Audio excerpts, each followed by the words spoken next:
Sakatali. Ankorojo. Radeshi. Eh. Wandata. Gubate. Ya kwanto. Ini kuno mali. Kuno mali. Kuno sekarang mula. Shalawa. Ayo. Radde. Agubatu.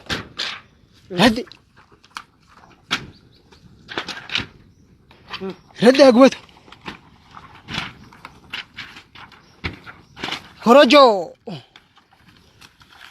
Yemalti. Takatalse. Gubatu mi? Asur to. Eh? Akkana kina. Sabi isoo gubatu, sabi isoo du'u, isoo hidhamu hin barbaachisu. Hin barbaachisu. Akkana godhamta kina.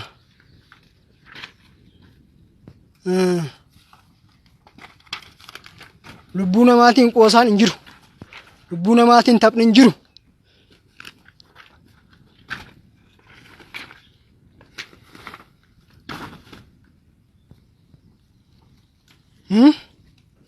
Akkas. Gubatu mi?